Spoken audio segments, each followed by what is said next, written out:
students, we are starting the topic with the electric field. What is the meaning of electric field? As we know, around any charge there is some field.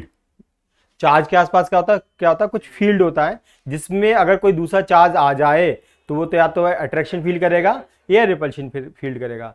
तो we can say area around the charge in which another charge some fields another charge feels some force of interaction is called electric field. तो charge के आसपास क्या होगा, electric field होगा, और magnet के आसपास क्या होगा, मैग्नेटिक फील्ड होगा. तो फील्ड में मतलब कि चार्ज के आसपास होगा इलेक्ट्रिक फील्ड. तो अब इलेक्ट्रिक फील्ड के भी दो टाइप होते हैं, एक होता है डाइवर्जिंग, एक होता है कन्वर्जिंग. जो हमारा पॉजिटिव चार्ज होगा उसके आसपास कैसा फील्ड होगा, उसके पास क्या होगा, डाइवर्जिंग फील्ड होगा. पॉजिटिव चार्ज से जो इलेक्ट्रिक फील्ड लाइंस होंगी वो क्या होंगी, डाइवर्ज करेंगी, और यहाँ से जाते हुए कहाँ पे टर्मिनेट करेंगी, या तो इनफाइनाइट पे टर्मिनेट करेंगी या नेगेटिव पे टर्मिनेट करेंगी. ठीक है. नेगेटिव चार्ज में इसका रिवर्स होता है. नेगेटिव, अगर किसी बॉडी पे नेगेटिव चार्ज है तो उसके आसपास जो इलेक्ट्रिक फील्ड होगा वो या तो इनफाइनाइट से आ रहा होगा, यहाँ पे टर्मिनेट करेगी. ठीक है. इससे हाँ, तो we can say positive charge से इलेक्ट्रिक फील्ड इमर्जिंग होगा और नेगेटिव चार्ज पे क्या होगा, टर्मिनेटिंग इलेक्ट्रिक फील्ड होगा. इलेक्ट्रिक फील्ड के कई सारे नेम हैं. We can say electric field, और इलेक्ट्रिक फील्ड कह सकते हैं, या इलेक्ट्रिक फील्ड इंटेंसिटी बोल सकते हैं, या इलेक्ट्रिक फील्ड स्ट्रेंथ, या इलेक्ट्रिक फील्ड स्ट्रेंथ. ये सारे इसके नेम है, इलेक्ट्रिक फील्ड स्ट्रेंथ और इलेक्ट्रिक फील्ड इंटेंसिटी. या और यू कैन से एक another name also there, electric flux density भी इसको कहते हैं. आप नोट कर लेना. इसके अलावा एक नेम और है, इलेक्ट्रिक फ्लक्स डेंसिटी.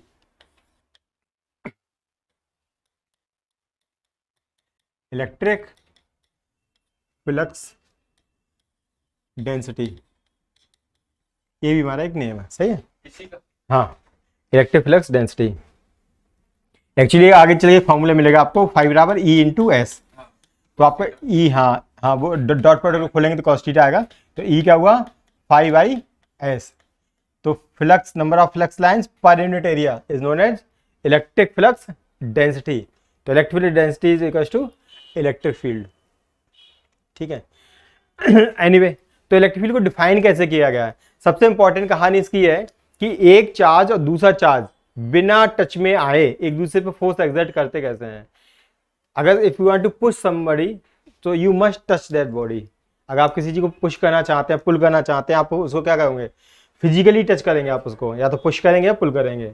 लेकिन चार्जेस आपस में ऐसा क्या करते हैं कि ये आपस में एक डिस्टेंस होते हुए भी एक दूसरे को पुश या पुल कर सकते हैं. तो उसकी वजह देखिए, जैसे मान लीजिए हमारा एक चार्ज है, पॉजिटिव चार्ज है. सही है. एक्चुअली पॉजिटिव चार्ज के आसपास क्या होगा, इलेक्ट्रिक फील्ड होगा. अब इस इलेक्ट्रिक फील्ड में अगर कोई दूसरा चार्ज रखेंगे तो वो क्या करेगा, वो इस चार्ज, जो इलेक्ट्रिक फील्ड के थ्रू या चार्ज आपस में क्या करते हैं, आपस में इंटरेक्शन करते हैं इलेक्ट्रिक फील्ड के थ्रू. चार्ज और चार्ज आपस में इंटरेक्शन करते हैं इलेक्ट्रिक फील्ड के थ्रू. ठीक है. तो ये जो बीच का मीडियम है, electric field is a cause between two charges. Because of this they can exert pressure on each other. Pressure exert कर सकते हैं, फोर्स एक्सर्ट कर सकते हैं एक दूसरे पे. तो electric field is a cause. अच्छा, इलेक्ट्रिक फील्ड के लिए डेफिनेशन दी गई है. किसी पॉइंट पे electric field intensity at a point is defined as a force experienced by unit positive charge placed at that point. जैसे अगर आपसे कहा जाए कि किसी पॉइंट पे आपको इलेक्ट्रिक फील्ड की इंटेंसिटी निकालनी, तो मैंने कहा जैसे मान लो एक चार्ज है, ये चार्ज मान लो पॉजिटिव चार्ज है, तो उसका इलेक्ट्रिक फील्ड चारों तरफ, हमारा सब तरफ आपका इलेक्ट्रिक फील्ड है. ठीक है. And if you want to find electric field intensity at a point P, मान लो आप इस पॉइंट पे आप फाइंड करना चाहते हैं कि कितनी इलेक्ट्रिक फील्ड है यहाँ पे, तो कैसे फाइंड करेंगे. ये यहाँ पे एक टेस्ट चार्ज रखेंगे. क्या रखेंगे, यहाँ पे एक टेस्ट चार्ज रखेंगे. मान लो उसका नाम रख दे Q0. ये मेन चार्ज हमारा Q. तो Q चार्ज की वजह से इस पॉइंट पे अगर हमें इलेक्ट्रिक फील्ड इंटेंसिटी निकालनी है तो हमें देखेंगे कि ये वाला चार्ज इस चार्ज पे कितना फोर्स लगा रहा है. और force per unit test charge is called electric field intensity at a point. ठीक है. ये डेफिनेशन देखो ध्यान से, पिछली डेफिनेशन देखिए. Electric field intensity at a point is defined as the force experienced by unit positive charge placed at that point. किसी point पे अगर आपको इलेक्ट्रिक फील्ड इंटेंसिटी निकालनी है तो क्या करना है कि जितना फोर्स एक्सपीरियंस हो रहा है, force experienced by unit positive charge, eight that point. तो अगर आपने 1 यूनिट का पॉजिटिव चार्ज रखा हुआ है किसी पॉइंट पे, तो वो जितना फोर्स आपका एग्जर्ट कर रहा है उतना फोर्स हमारा कहलाएगा, वही हमारा कहलाएगा इलेक्ट्रिक फील्ड। तो तो जैसे ये चार्ज मैंने टेस्ट चार्ज रखा हुआ है, दो तरीके से कर सकते हैं। या तो मैं इसको कह दूं, चलो ये क्यू नॉट चार्ज देते, देखिए तो यहाँ पे इलेक्ट्रिक फील्ड कैसे निकालेंगे। तो पहले देखते हैं इसमें फोर्स कितना लग रहा है। तो फोर्स इस पर कितना लगेगा, के दोनों चार्ज की मल्टीप्लाई क्यू क्यू नॉट, और मान लो ये दोनों के बीच में सेपरेशन मान लो आर, तो आर स्क्वायर। तो इस पॉइंट पे इतना फोर्स लगेगा। न्यूटन के थर्ड लॉ से इस पे अगर दोनों पॉजिटिव हैं, सिमिलर चार्जेस हैं, तो इस पे अब एक दूसरे से फोर्स क्या लगेगा, अभी लगेगा। ठीक है, तो इस पॉइंट पे इस चार्ज पे इतना फोर्स लग रहा है, और इलेक्ट्रिक फील्ड क्या डिफाइन किया गया है, फोर्स बाई हाँ जो भी चार्ज की वहाँ पे अमाउंट है। ठीक है, तो क्यू नॉट से क्यू नॉट कट जाएगा, K Q Q nought by R square divide by Q Q nought. तो ये आपका क्यू नॉट से क्यू नॉट कट गया, K Q by R square. तो यहाँ पे इतना इलेक्ट्रिक फील्ड यहाँ पे होगा। ठीक है, तो फोर्स पर यूनिट चार्ज। और अगर हम शुरुआत से ही कह दें इसको यूनिट चार्ज ले लें, तो जो फोर्स आएगा वही हमारा इलेक्ट्रिक फील्ड कहलाएगा। अगर हम इसको 1 यूनिट ले लें शुरुआत से ही, अगर मैं कह दूं इसको 1 यूनिट है, तो आपको फिर इसकी वैल्यू रखने की जरूरत ही नहीं, यहाँ पे भी रखने की जरूरत नहीं, यहाँ पे रखने की जरूरत नहीं है। तो यही वैल्यू सीधे डायरेक्ट हमारी आ जाएगी। तो इसको निकालने का तरीका सिंपल सा है, किसी टेस्ट चार्ज पे कितना फोर्स लग रहा है और उसी की उसके अमाउंट से डिवाइड कर दो, तो force per unit test charge is known as electric field at that point.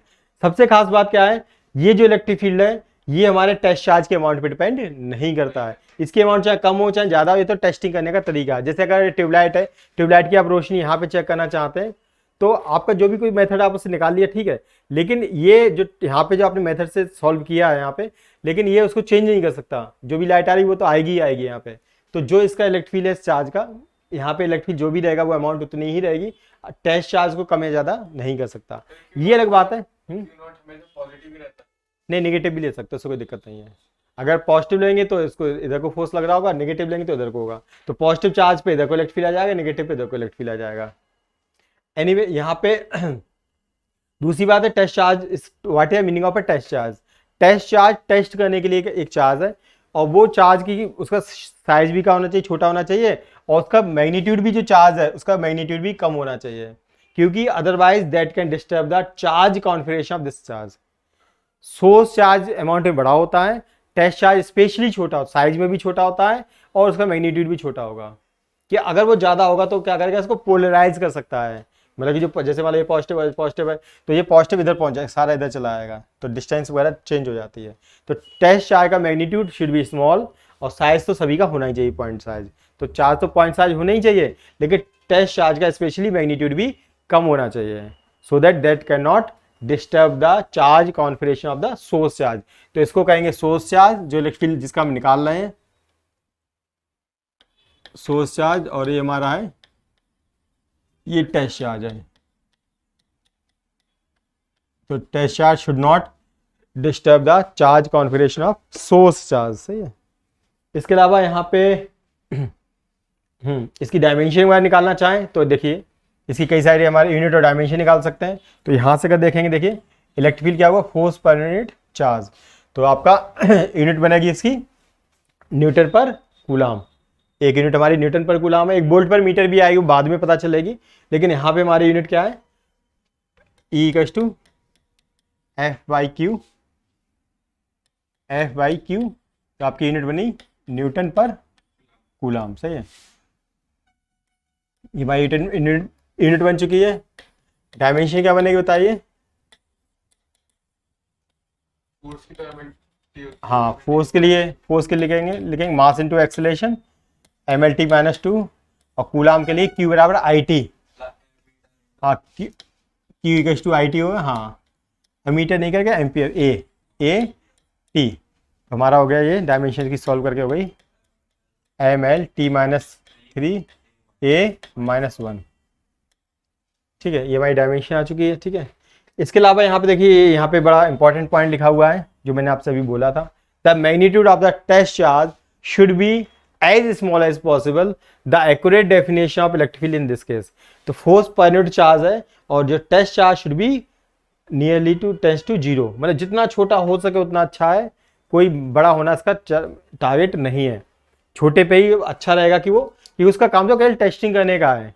That should not change the charge configuration of the source charge, source को डिस्टर्ब नहीं करे, इसलिए ये हमारा इसको लिखेंगे इस तरीके से तो ज़्यादा बेटर होगा, एफ बाई क्यू नॉट और Q nought tends to zero.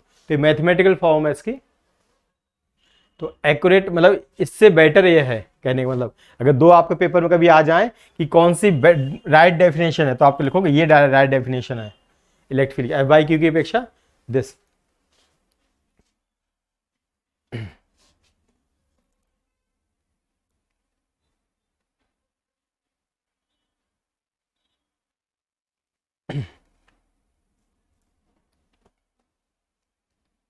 ठीक है, the accurate definition of electric field.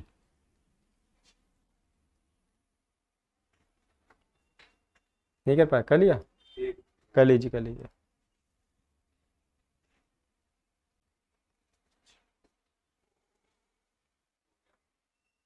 पूरा पैरा लिख कोई बात, बाकी वर्कशीट तो आपको मैं भेजता रहूंगा, सही है। अच्छा यहाँ पे electric field intensity due to a point charge, तो पॉइंट चार्ज की इलेक्ट्रिक फील्ड इंटेंसिटी वही होगी, जैसे एक देख लेते हैं, जैसे हमारे पास एक चार्ज है, ये हमारे पास एक चार्ज है, सही है, ये क्यू चार्ज है, इससे आर डिस्टेंस पे जो हमें अगर इलेक्ट्रिक फील्ड इंटेंसिटी निकालनी है तो कैसे निकालेंगे, ये मान लो पी पॉइंट है और अगर पॉजिटिव है तो इलेक्ट्रिक फील्ड क्या होगा, अवे फ्रॉम दिस लाइन होगा इस तरीके से, तो इलेक्ट्रिक फील्ड होगा हमारा 1/4 epsilon nought Q by R square, Q by R square. ठीक है, ये तो बन गई हमारी स्केलर फॉर्म। वेक्टर फॉर्म करने के लिए क्या करेंगे, वेक्टर फॉर्म करने के लिए यहाँ पे मैग्नीट्यूड के साथ डायरेक्शन लगा देंगे, तो ये इसकी डायरेक्शन वही है जो इसकी डायरेक्शन है, दिस वेक्टर आर वेक्टर हमारा इधर होगा, सही है, तो आर वेक्टर, सही है, तो हमारा ये इलेक्ट्रिक फील्ड इस तरीके से आ जाएगा। इसको भी देखो ठीक है, आर कैप वेक्टर है, इसको और आगे लिखना चाहें तो हम ऐसे भी लिख सकते हैं 1/4 epsilon nought Q by R square, और आर वेक्टर को लिख सकते हैं वेक्टर, आर कैप वेक्टर को लिख सकते हैं R vector divide by R. तो पेपर में आपको कई बार ऐसे भी मिल सकती है 1/4 epsilon nought Q by R Q और आर वेक्टर, तो ये आपको थोड़ा डिफरेंट लग सकती है इस समय, लेकिन आपने पहले से ही समझा हुआ है तो आपको कोई दिक्कत नहीं होगी। तो वेक्टर फॉर्म होगी हमारे इलेक्ट्रिक फील्ड की।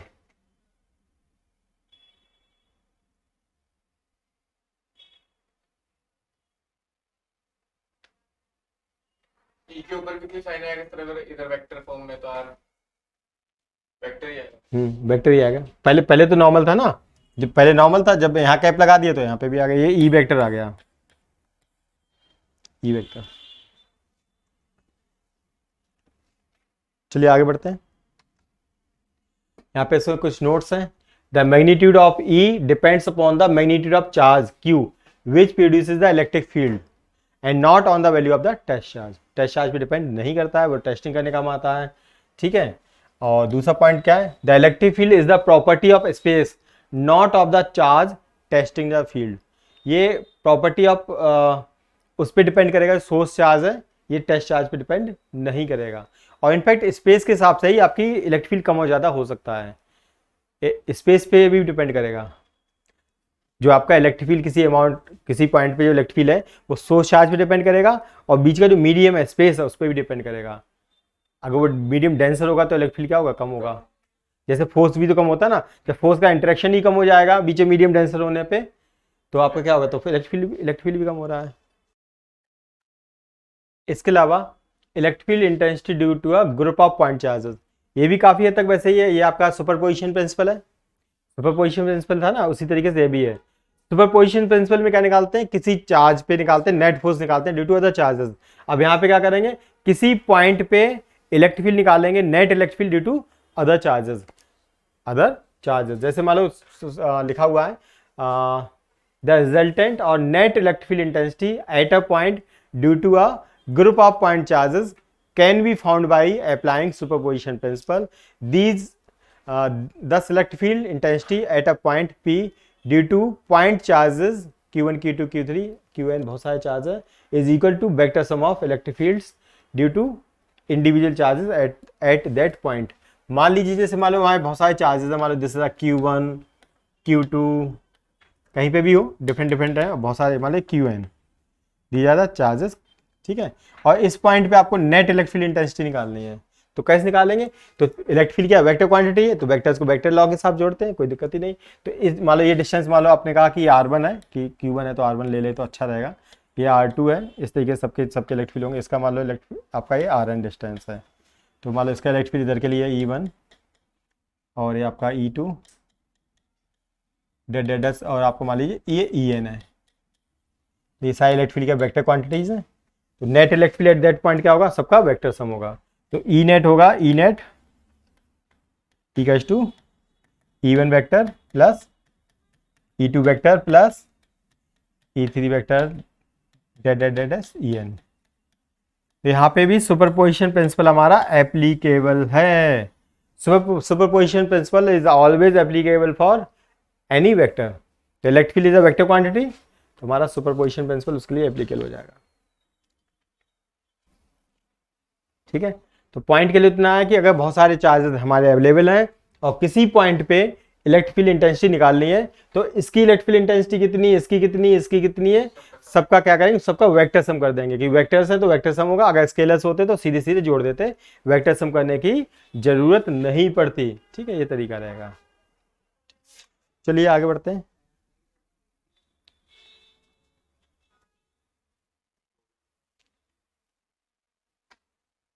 ठीक है, ये डेरिवेशन हमारा एक सही एक डेरिवेशन करते हैं। और अब डेरिवेशन की शुरुआत हो चुकी, बहुत सारे इलेक्ट्रिक फील्ड की डेरिवेशन है तो यहाँ से शुरुआत होगी। तो एक हमारे पास देखो अभी तक हमने क्या सीखा है, अभी तक इनफैक्ट एक ही पॉइंट सीखा है कि अगर हमारे पास पॉइंट चार्ज है उससे r डिस्टेंस पे अगर आपसे इलेक्ट्रिक फील्ड पूछा जाएगा तो आप बताएंगे KQ/R², KQ/R², ये इलेक्ट्रिक फील्ड बताएंगे। लेकिन अगर हमारे पास एक ऐसी बॉडी हो, यूनिफॉर्मली चार्ज बॉडी हो, मान लो यूनिफॉर्मली चार्ज बॉडी कैसी हो सकती है कि मान लो जैसे एक रॉड है, इसमें सब पे पूरे पे चार्ज है, मान लो अब ये सारे केस आने वाले हैं, इससे r डिस्टेंस मान लो पूछा जाए कि बताओ इलेक्ट्रिक फील्ड कितना होगा। कोई रिंग है, चार्ज रिंग है, तो हमने पूछा कि यहाँ पे इलेक्ट्रिक फील्ड कितना होगा। ठीक है, तो ये सारे केस अब आने वाले हैं। तो अभी तक हमने पढ़ा था पॉइंट चार्ज का तो एक ही केस है, पॉइंट चार्ज से एक ही इलेक्ट्रिक फील्ड बनेगा आपका KQ/R²। लेकिन अगर हमारे पास चार्ज रिंग है, कोई चार्ज बॉडी है, तो इलेक्ट्रिक फील्ड कैसे निकालेंगे। तो जैसे हमारा डेरिवेशन है यहाँ पे, electric field intensity due to uniformly charge ring, और कहाँ निकालेंगे, on the axial line of a ring. जैसे हमारे पास ये रिंग है, ठीक है, और इसका जो ये पॉइंट क्या है, एक्सियल है, जो मान लो ये रिंग है हमारी, ठीक है, मान लेते हैं जैसे हमारी ये रिंग है, दिस इज रिंग, तो इसकी जो एक्सिस है इस तरीके से, जो एक्सिस है आगे, ठीक है, इस तरीके से, तो इसके एक्सियल पॉइंट पे आगे मान लो रिंग ऐसे, तो आपको साइड से देखेंगे तो सामने से देखेंगे तो रिंग ऐसे दिखेगी, और साइड से देखेंगे तो आपको इस एक लाइन की तरह दिखेगी। तो इसकी एक्सिस पे एक पॉइंट है आगे जाके, तो उस पर हमें निकालना है इलेक्ट्रिक फील्ड।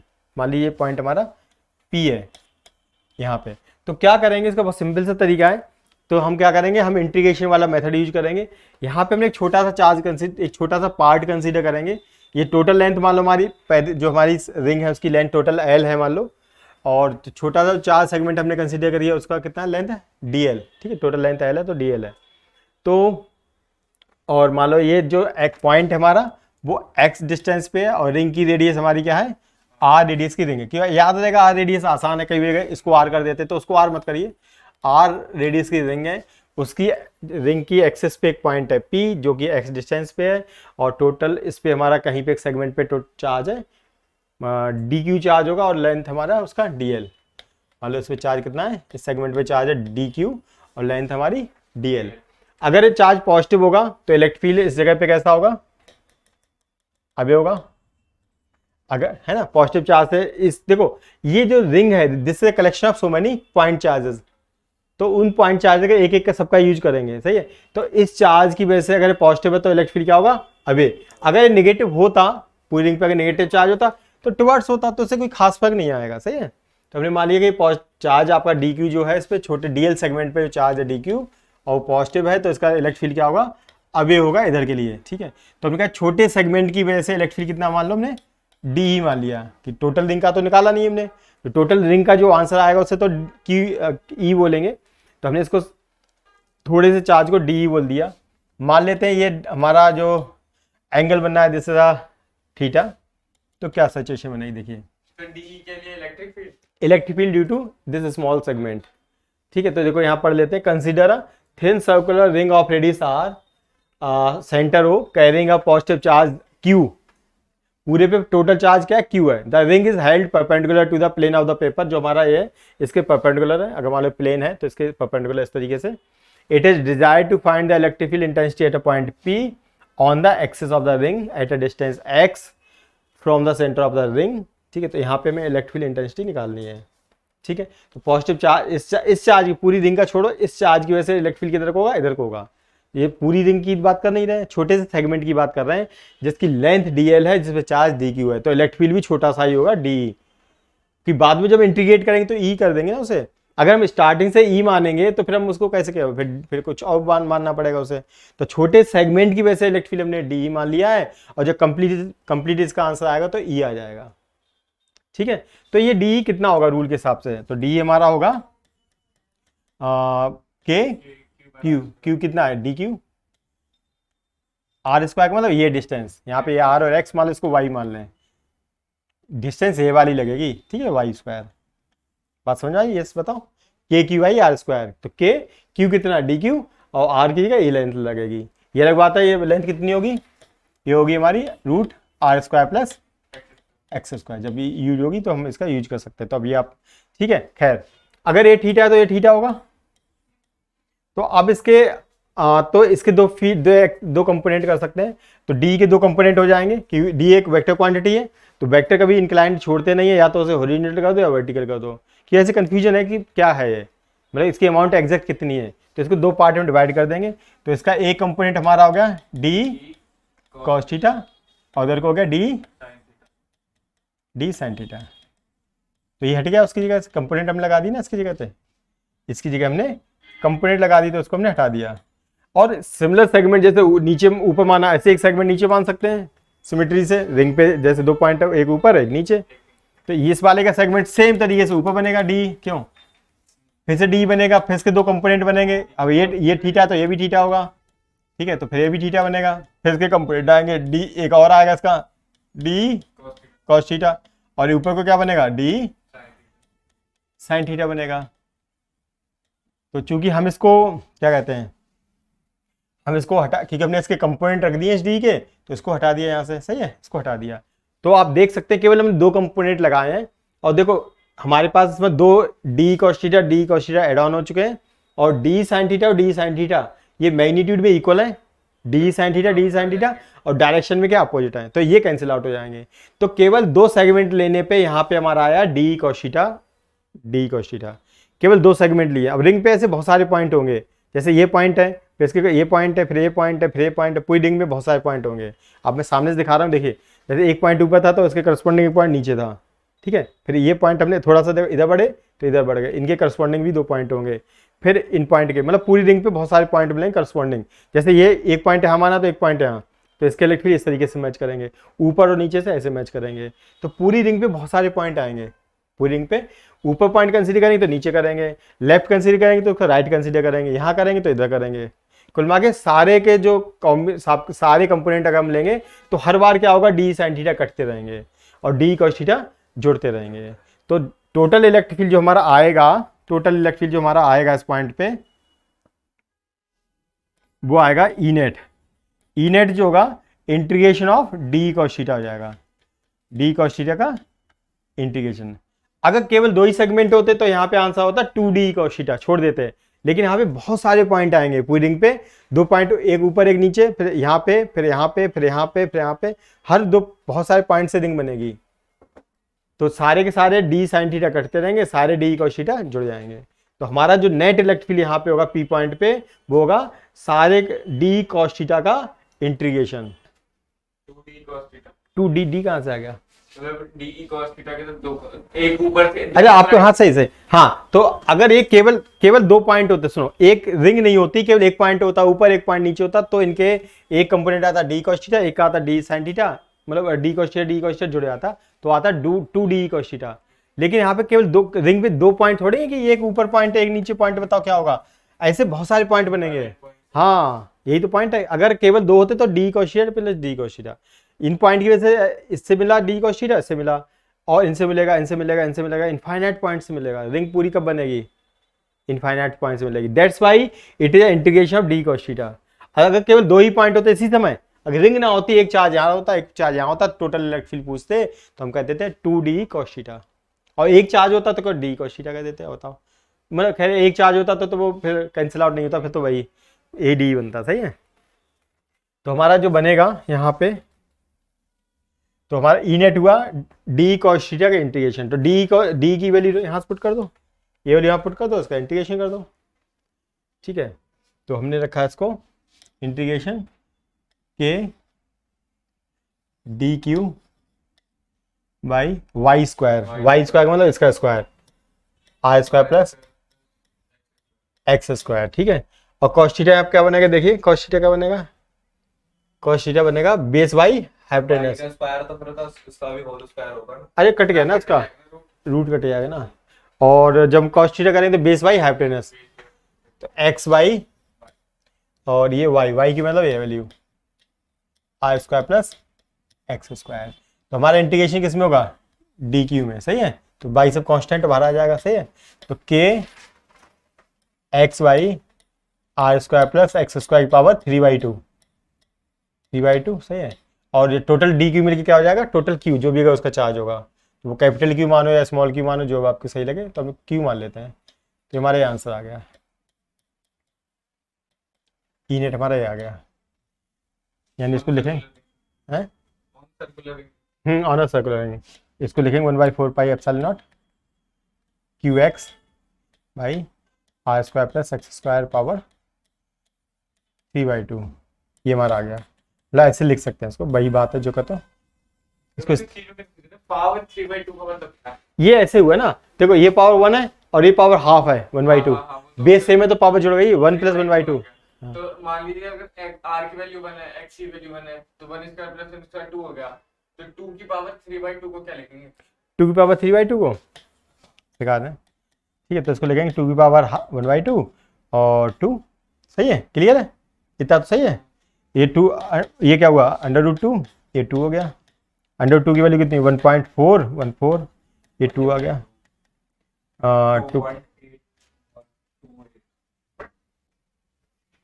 मतलब एक 2 का रूट कर देंगे और एक 2 का ऐसे कर देंगे। हाँ, मतलब पावर को ऐसे ही तोड़ते हैं, मतलब उससे कोई मतलब नहीं है। 5/2 होती तो वैसे ही करते, कुछ ना कुछ करते। सॉल्व हो ना हो अलग बात है, लेकिन तरीका यही है हमारा। जैसे रूट को लिखते हैं 1/2 हाँ, और ये हाँ बेस सेम होगा तो पावर ऐड हो जाती है। 2 रेज पावर 3/2 को हम लिख सकते हैं इस तरीके से, 2 की पावर हाफ और 2। ठीक है, इसको सॉल्व कर लें। इसमें इसके बस केवल हमें पॉइंट कंसीडर करना है। सही है, तो अगर आप देख सकते हैं कि अगर हमारा x 0 होगा तो क्या होगा बताओ?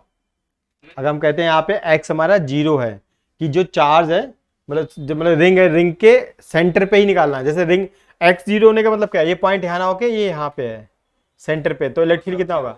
तो 0 हो जाएगा। नहीं, हाँ वो तो सब बात सही, लेकिन ये तो 0 हो जाएगा यहाँ पे रखने से, तो इलेक्ट्रिक फील्ड 0 हो गया। क्यों 0 हुआ ऐसे समझ सकते हैं, रिंग के मतलब रिंग के यहाँ पे, इसको जो रिंग है उसको पलट के देखो, ये कैसी हो गई? ऐसे हो गई। तो ये जो ये चार्ज क्या करेगा? इधर को इलेक्ट्रिक फील्ड देगा, और ये वाला चार्ज क्या देगा? उसको इलेक्ट्रिक फील्ड देगा। जितने भी सेगमेंट लेंगे इधर लेंगे, एक सेगमेंट यहाँ लेंगे, ये इलेक्ट्रिक फील्ड इधर देगा, वो वाला इलेक्ट्रिक फील्ड इधर देगा। ये वाला चार्ज, ये वाला रिंग का जो पोर्शन है इधर को इलेक्ट्रिक फील्ड देगा, ये वाला पोर्शन इधर को इलेक्ट्रिक फील्ड देगा। तो नेट इलेक्ट्रिक फील्ड हमारा 0 होगा। ठीक है, और अगर आपसे कहा जाए कि पॉइंट हमारा, तो हम ये पॉइंट क्या, पहला केस क्या हमारा? ये केस 1, व्हेन पॉइंट P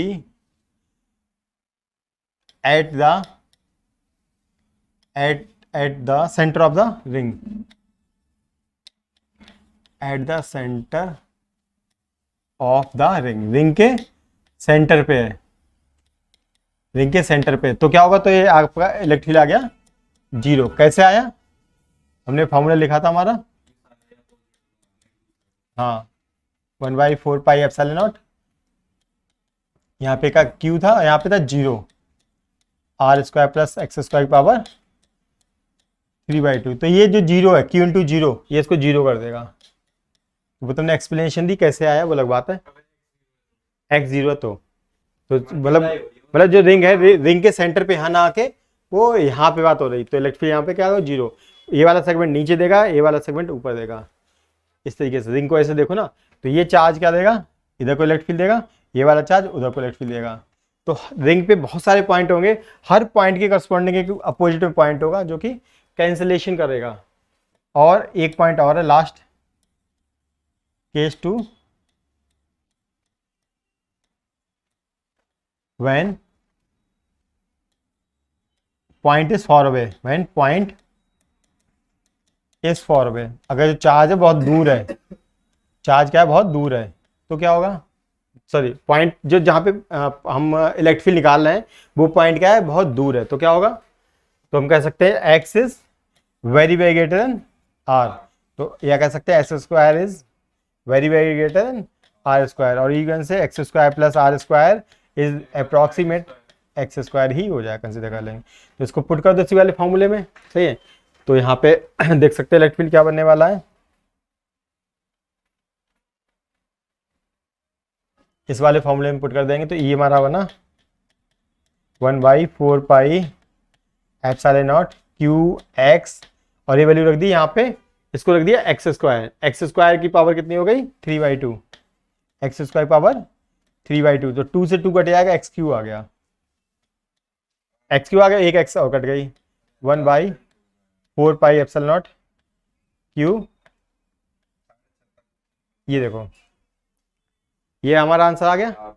ये अगर हमारा देखो जो रिंग है ना, देखो जो रिंग है क्यू चार्ज की, आपको रिंग तब दिख रहा है, अभी रिंग दिख रही है, ये बहुत दूर चली आई तो क्या होगा, पॉइंट चार्ज बन जाएगा अपने आप में, कि पॉइंट चार्ज जैसा दिखेगा। तो आंसर आ गया, आंसर भी देखो उसी हिसाब से आया है, आंसर भी वेरीफाई कर रहा है उस बात के लिए कि अगर आपका चार्ज बहुत दूर है तो वही आपका इलेक्ट्रिक फील्ड आएगा जो पॉइंट चार्ज से हमारा इलेक्ट्रिक फील्ड आया था।